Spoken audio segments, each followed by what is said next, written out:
नमस्कार, जय माँ करणी। व्यंजन संधि का आज दूसरा वीडियो है। इसमें हम कल के वीडियो को आगे बढ़ाते हुए कुछ संधि विच्छेद करेंगे। तो आज का वीडियो शुरू करते हैं। तो देखिए, सबसे पहले तो इसकी पहचान कैसे करेंगे कि यहाँ पर कोई न कोई एक ऐसा वर्ण होगा जो अपने वर्ग का तीसरा होगा। जैसे कि ग। ग जो है वो क वर्ग का तीसरा वर्ण है। वैसे ग भी हो सकता है, ज भी हो सकता है, द भी हो सकता है। एक तीसरा वर्ण हमेशा उस शब्द में होगा। तो हमें एक मोटा मोटी अनुमान हो जाएगा कि यहाँ पर संधि हो सकती है। ज़रूरी नहीं है कि हर जगह पर अगर ग लिखा है तो होगा ही होगा। यहाँ पर ऐसे हो सकता है कि अगर ग के आगे कोई व्यंजन होगा तो ग आधा होगा, तब तो पहचानने में बिल्कुल आसानी होगी। अगर ग पूरा भी है तब उसको एक बार उस शब्द के दो टुकड़े करके देखें, दोनों सार्थक हैं या नहीं हैं। तो जहाँ पर भी शब्द के टुकड़े करने से दोनों तरफ सार्थक शब्द बनते हैं, वहाँ पर हमें मान लेना चाहिए कि संधि विच्छेद होगा। और संधि के नियम के अनुसार हमें उसको व्यंजन संधि या स्वर संधि में, यार स्वर संधि तो ग में होगी ही नहीं, व्यंजन संधि में रखना है। और जैसे हम तीनों संधियाँ पढ़ेंगे, फिर उसके बाद में हमें कोई प्रश्न पूछेगा, जैसे मान लीजिए कि पेपर में कोई सवाल आया है कि ये व्यंजन संधि का है या विसर्ग संधि का है, स्वर संधि का है, तब समझने में थोड़ी सी कठिनाई महसूस हो सकती है। ज़्यादा समस्या होती है व्यंजन संधि और विसर्ग संधि में। तो थोड़ा अनुमान के आधार पर, थोड़ा नियमों के आधार पर हम समझ सकते हैं कि इसमें कौन सी संधि हो सकती है। तो खैर, जो हमने पहला नियम पढ़ा था पिछले वीडियो में, उसके कुछ उदाहरण देखते हैं संधि विच्छेद के लिए। अब यहाँ पर आधा ग है, इन तीनों उदाहरणों में आधा ग है। देखिए, आधा ग है, इसका मतलब ये हुआ कि ये क से बना होगा। तो हमें क्या करना है, इस ग की जगह इसके वर्ग में जो पहला वर्ण है उसको रखना है, क्योंकि नियम था क से ग बनेगा। जब संधि करेंगे तब क से ग बनेगा। क का क्या बनेगा, ग। तो जब संधि विच्छेद करेंगे तो ग का क बन जाएगा हलंत के साथ, यानी कि आधा। ये ग हमेशा आधा ही माना जाता है। जैसे मान लीजिए ये शब्द है दिगंत, इसको आप ऐसे मानिए कि ग की जगह हमने क रखा। ग पूरा क्यों है, क्योंकि आगे अ की मात्रा रही होगी, इसलिए पूरा है। बाकी आप अपने दिमाग में ये सोचिए कि आधा ही है, आगे अ की मात्रा लग गई तब पूरा हुआ। जब हम इसको आधा समझेंगे और आगे अ समझेंगे, अब इस ग को पूरा नहीं समझना, इसको समझना है आधा ग आगे अ, तब हम ग का क बना पाएंगे, आगे अ लिख पाएंगे।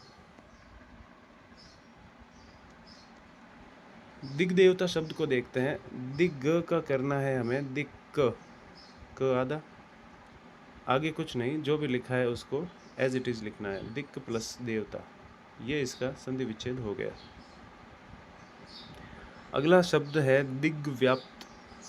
तो यहाँ पर ग लिखा हुआ है, ग की जगह क करना है, तो हुआ दिक प्लस व्याप्त।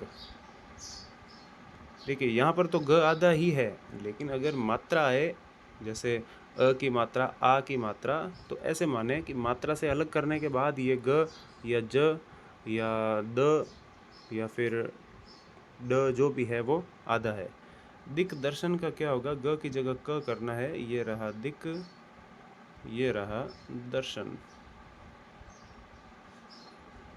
ठीक है, तो इस तरह से हम इसका संधि विच्छेद कर सकते हैं। ये वापस लिख देते हैं, दर्शन। ठीक है, ये उदाहरण है और ये इनका संधि विच्छेद है। अब आगे देखते हैं वागीश। अब यहाँ पर देखिए, हमें ग का तो क ही करना है, वा ग है तो वा क कर दीजिए, और वो भी आधा। जब संधि विच्छेद कर रहे हैं इस नियम के अनुसार, तब प्लस के पहले का जो वर्ण है, ये व्यंजन, इसको आधा ही रखना है, हमेशा ध्यान रखें। अगर प्लस से पहले व्यंजन है तो वो आधा ही आएगा, ये आप नियम मान लीजिए। अब ग में कौन सी मात्रा है, ई की, तो ई की मात्रा को प्लस के बाद रख के श कर देंगे। अब देखिए, आप नियम को याद कीजिए, क च ट त प के साथ या तो तीसरा या चौथा, किसी भी वर्ग का तीसरा या चौथा या स्वर या अंतःस्थ या ह आएगा, तो इस क च ट त प, ये इसकी जगह इसके खुद के वर्ग का तीसरा बनेगा, यानी क की जगह बना ग। आगे देखिए वाग्जाल, यहाँ तो कोई समस्या ही नहीं है, ग का क कर दिया हमने और आगे जाल लिख दिया। ठीक है, जहाँ पर स्वर हो वहाँ पर उस स्वर को प्लस के बाद लिख दें, जैसे हमने इस उदाहरण में किया वागीश में। आगे लिखा है वागीश्वरी, तो वाग ग का पहले आप वाग क करें, आधा क, कोई मात्रा नहीं लगानी है। ये हमने लिखा वाक। अब देखिए ग में मात्रा कौन सी है, ई की मात्रा, और आगे क्या है, श्वरी, तो हो गया वाक ईश्वरी। क का ग बन गया, ग का क बन गया, संधि और संधि विच्छेद। इसके बाद षडंगिनी, तो यहाँ पर तीसरा वर्ण ढूंढिए आप। यहाँ पर ड तीसरा वर्ण है, यहाँ पर वैसे ग भी तीसरा वर्ण है, लेकिन हमें उसी तीसरे वर्ण को तोड़ना है जिसको तोड़ने के बाद प्लस के दोनों तरफ सार्थक शब्द बने। आप हर किसी तीसरे वर्ण को लेकर उसको अलग अलग नहीं कर सकते। और देखिए ये पता लगाने का एक तरीका भी है, अगर इस ग को आप अलग करेंगे, ये क्या कह सकते हैं, षडंक प्लस इनी, ऐसे होगा। लेकिन ये कोई, इन शब्दों में कोई सार्थकता नहीं है, इनका कोई अर्थ नहीं होता, तो हम इस ड को अलग करते हैं। ड का क्या करना है, ड है ट का तीसरा, तो शट ऐसे कर दिया, ट को हमेशा आधा रखें। आगे क्या है, अ ऊपर बिंदी यानी कि पंचमाक्षर है ना, तो अ पंचमाक्षर और गिनी। ठीक है, ये हो गया। षट प्लस अंगिनी बराबर षडंगिनी, इस ट का ये ड बन गया था।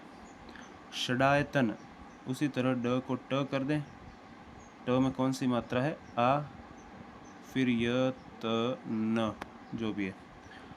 अब अगला है तदाकार, यहाँ पर तीसरा है द, त थ द, तो द का त कर दें, तत्, क्योंकि द किसका तीसरा है, त का तीसरा है, त थ द, इसलिए द का हमने त किया, तो लिखा तत्, और द में कौन सी मात्रा, आ की, इसलिए आकार, तत् प्लस आकार हो गया तदाकार। सद्भाव, यहाँ पर तीसरा कौन सा है, द तीसरा है, त थ द, ठीक है ना, तो द की जगह हमने त कर दिया, पहला कर दिया, सत प्लस आगे लिखा है भाव, कोई समस्या नहीं है। अब अगला उदाहरण देखिए, सद हेतु, तो यहाँ पर भी द है जो तीसरा वर्ण है, तो द का हमने त कर दिया, और आगे व्यंजन है, कोई दिक्कत नहीं है, तो हमने हेतु लिख दिया, जो था वो लिख दिया। इसके बाद देखिए सद्विद्या, यहाँ पर दिखने में द पूरा दिख रहा है, लेकिन मैंने आपको नियम बताया है कि जो अक्षर, जो वर्ण ऊपर होता है वो आधा होता है, जो नीचे होता है वो पूरा होता है। यहाँ पर द और व में से व नीचे है, द ऊपर है, तो द आधा है, व पूरा है। बोलने में भी तो देखिए सद्विद्या, ई की मात्रा व पे है, द पे कोई मात्रा नहीं, सद्विद्या, सद्वि, तो द आधा है, तो हम द का त करेंगे, सत, आगे जो विद्या लिखा है उसको ऐसे का ऐसे रखेंगे, सत प्लस विद्या, ये हो गया। अब देखिए आधा पूरा पहचानेंगे कैसे, जब हम इसका उच्चारण करेंगे, बोलेंगे, तो सद्विद्या, द आधा उच्चारित हो रहा है, तो जो बोला जाता है वो सही है। यहाँ पर लिखा हुआ कोई समझेगा कि भाई वह आधा लिखा हुआ, नहीं, ऐसा नहीं होता, जो नीचे लिखा है वो पूरा होता है। इसके बाद देखिए जगद्रक्षक, यहाँ पर भी वही बात, र नीचे है तो र पूरा है, द आधा है। यहाँ पर ये ग भी तीसरा है, द भी तीसरा है।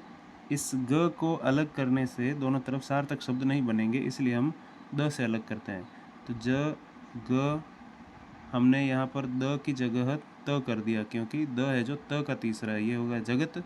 उसके बाद क्या बचा, र, क्ष, क, क्योंकि र पूरा था, द के बाद र पूरा था, तो त के बाद हमने र और क्ष ऐसे लिख दिया।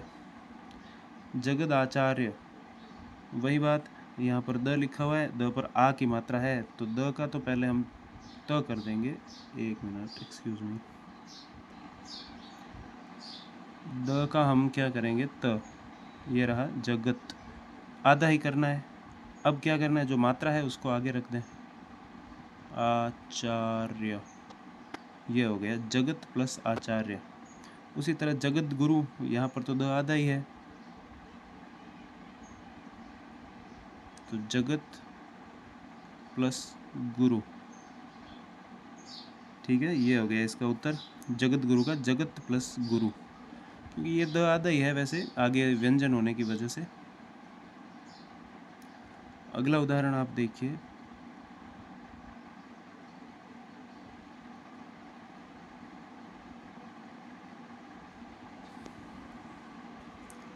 ये यहाँ पर लिखने में थोड़ा सा कन्फ्यूजन है। ये यहाँ पर लिखा हुआ है पश्चात धर्म, र इसके ऊपर नहीं आएगा, र अपना आएगा धर्म, इसके ऊपर ये लिखा है पश्चात धर्म, यानी कि द आधा है और ध पूरा है, तो द को त में बदलना है, पश्चात। अब ये ध और फिर र म, तो हम धर्म को ऐसे ही लिख देंगे, पश्चात प्लस धर्म बराबर पश्चात धर्म।